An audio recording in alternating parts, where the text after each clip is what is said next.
Halo historian, jadi di video kali ini kita akan melanjutkan video yang kemarin, yaitu temanya adalah tentang peperangan Ain Jalut. Oke, seperti yang kemarin kita bahas, Kutus meletakkan sebuah rencana militer yang solid dan sangat matang. Baibars al-Bunukdori diperintahkan oleh Kutus untuk memimpin sebuah pasukan pengintai untuk mempelajari situasi di lapangan.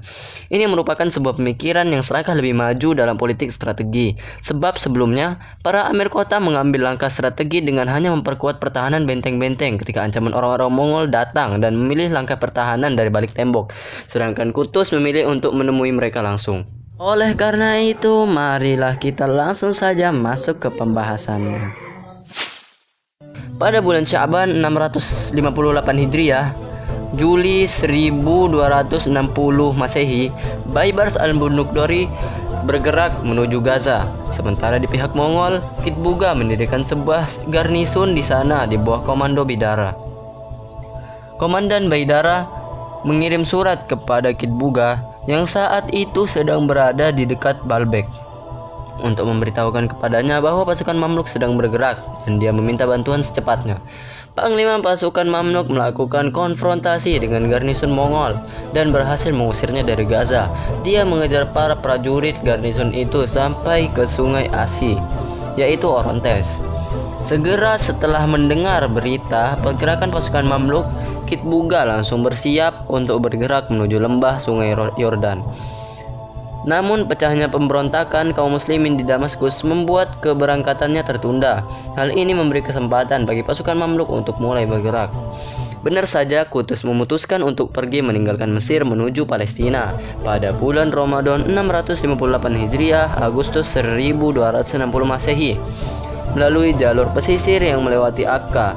Setelah mendapat izin dari tentara salib untuk melewati tanah mereka, Kutus terus bergerak menuju ke utara untuk menghadang jalan Kitbuga jika dia ingin berkehendak menyelamatkan Baidara.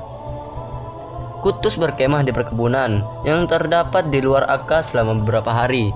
Waktu itu diputuskan untuk mengundang beberapa amir untuk mengunjungi dalam kapasitas mereka seperti tamu kehormatan. Di antara mereka ada Amir Baibars al-Bunukdori yang menyarankan kepada Kutus setelah kembali ke camp bahwa saat itu mudah untuk menguasai daerah-daerah tersebut dengan secara tiba-tiba, mengingat lemahnya tentara salib pada waktu itu. Namun Kutus tidak siap untuk membuka pertempuran sampingan atau mengkhianati perjanjian. Di samping itu, dia juga tidak menjamin bahwa orang-orang salib itu tidak akan melakukan serangan balasan. Sementara orang-orang Mongol waktu itu belum dapat dikalahkan. Nampaknya kaum salibis merasa takut dan ketar-ketir dengan besarnya jumlah personil militer Mamluk. Akan tetapi Kutus meyakinkan bahwa mereka nanti bisa mendapatkan harta rampasan berupa kuda yang didapatkan oleh Mamluk dari tangan Mongol dengan harga murah. Di antara hal yang tidak diragukan lagi adalah bahwa perjanjian yang diadakan pada tahun 652 Hijriah 1254 Masehi antara Malik an-Nasir Yusuf dan kaum salibis di Akka yang juga mencakup Mesir memberikan keuntungan besar bagi Mamluk, sebab dengan perjanjian itu mereka siap untuk menghadapi musuh tanpa mengkhawatirkan lagi garis pertahanan belakang mereka. Setelah masing-masing pihak saling percaya niat baik pihak lain, kaum salibis menawarkan bantuan kekuatan pasukan salib kepada Kutus, tetapi Kutus hanya meminta mereka untuk tetap netral dalam konflik ini. Sebenarnya Kutus tidak membutuhkan bantuan kaum salibis dan tidak pula takut akan ancaman mereka jika seandainya memang terjadi, sebab dia tahu bahwa kondisi kaum salibis di negeri Syam waktu itu tidak memungkinkan mereka untuk memberikan bantuan apapun baik kepada tentara Mamluk maupun Mongol. Pada saat di Akka, Kutus tahu Kitbuga sedang bergerak menyeberangi sungai Yordan menuju ke tenggara, melewati An-Nasiroh dengan mendapatkan dukungan kekuatan pasukan Armenia dan Karaj. Pada waktu bulan Agustus ataupun awal September, Kitbuga tiba di Ain Jalut. Panglima pasukan Mamluk mengadakan sebuah pertemuan militer yang dihadiri oleh para komandan divisi militer untuk menentukan rencana dan taktik perang.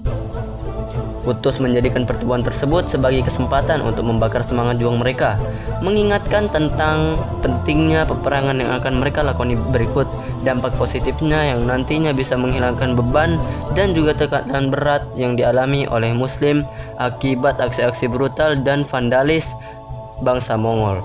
Kutus juga mendorong mereka untuk tidak main-main di dalam perjuangan melawan Mongol, supaya mereka tidak mengalami apa yang dialami oleh penduduk negeri muslim lainnya, yaitu mengalami pembantaian, penawanan, dan juga penghancuran. Kutus menyemangati mereka untuk merebut kembali negeri Syam dari tangan bangsa Mongol, membela Islam dan juga kaum muslimin. Kutus memperingatkan mereka dari mendapatkan hukuman Allah jika mereka gagal dalam pertempuran tersebut. Pidato Kutus tersebut berhasil membangkitkan antusiasme para pejuang dan membakar emosi mereka. Oleh karena itu, mereka bertekad untuk mendedikasikan dan mengabdikan diri dalam berjihad sampai akhir hayat mereka. Tentara Mamluk bergerak menuju Sungai Yordan.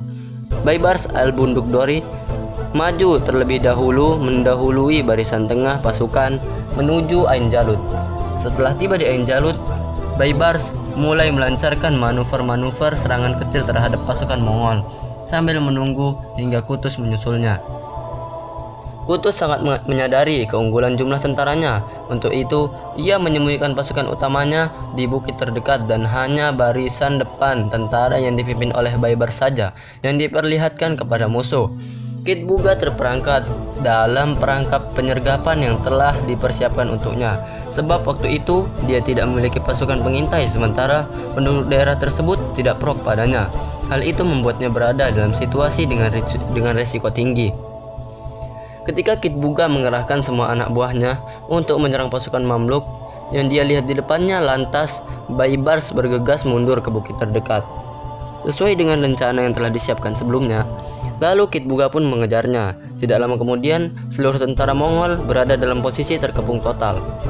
Raja Kutus ikut ambil bagian dalam pertempuran tersebut. Dia memimpin langsung serangan dan bertempur dengan penuh semangat yang menggelora. Tentara Mamluk bersatu di sekelilingnya, lalu melancarkan serangan hebat terhadap pasukan Mongol. Mereka berjuang dengan gagah berani melawan pasukan Mongol mulai dari fajar sampai tengah hari. Selama jalannya pertempuran itu, neraca kemenangan dan kekalahan sempat bergoncang beberapa kali. Sesekali pihak Mamluk unggul dan juga pihak Mongol sesekali unggul. Sampai akhirnya kemenangan memihak kepada Mamluk. Mereka berhasil memenangkan pertempuran melawan pasukan Mongol dengan kemenangan telak. Kitbuga tertangkap lalu dieksekusi oleh Kutus dan kepalanya dibawa keliling negeri. Kitbuga tertangkap lalu dieksekusi oleh Kutus dan kepalanya dibawa keliling negeri. Pada suatu tahap pertempuran, Kutus sengaja melemparkan helmnya ke tanah dan berteriak sekeras-kerasnya, "Duhai Islam!"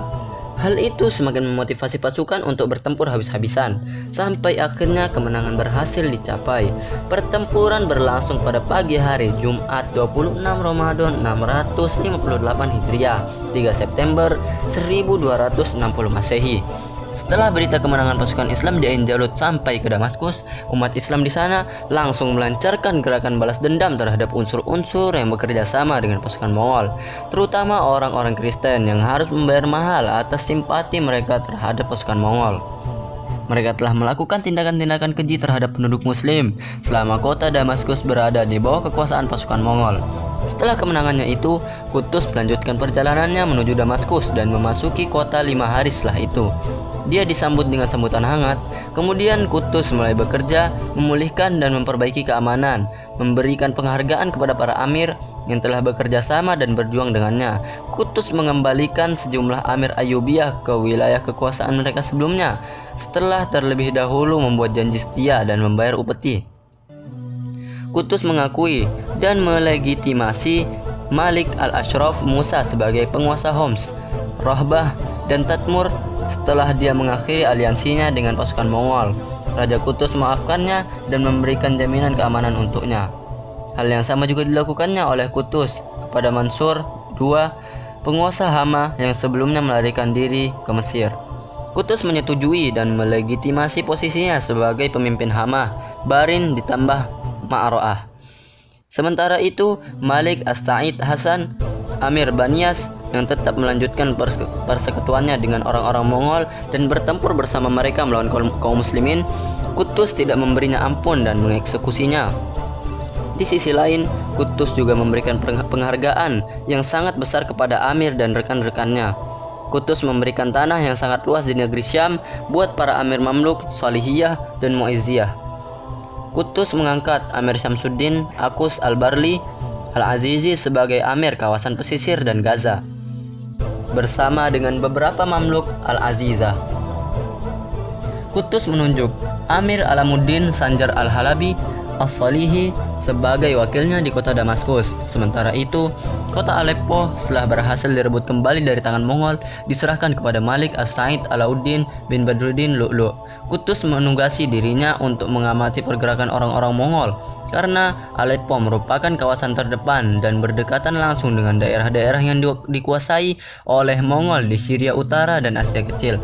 Perlu disebutkan di sini bahwa sebelumnya Qutuz telah berjanji kepada Baybars al-Bundukdari bahwa Aleppo akan diserahkan kepadanya jika menang melawan Mongol. Akan tetapi Qutuz mengingkari janjinya. Hal ini yang dalam perjalanan selanjutnya menyebabkan hubungan di antara keduanya tidak harmonis, bahkan kemudian berkembang menjadi hubungan permusuhan seperti yang akan kita lihat di video berikutnya. Oke guys, jadi sampai sini saja dulu. Dan di video berikutnya kita akan membahas tentang kematian Qutuz. Oke guys, jadi seperti itulah akhir dari peperangan Ain Jalut dan itulah hasilnya kemenangan atas Baybars dan Qutuz. Oke guys, jangan lupa share video ini ke teman-teman kalian agar dakwah kita semakin meluas di mana-mana dan juga semakin mendakwahi para teman-teman kita yang masih awam di sana.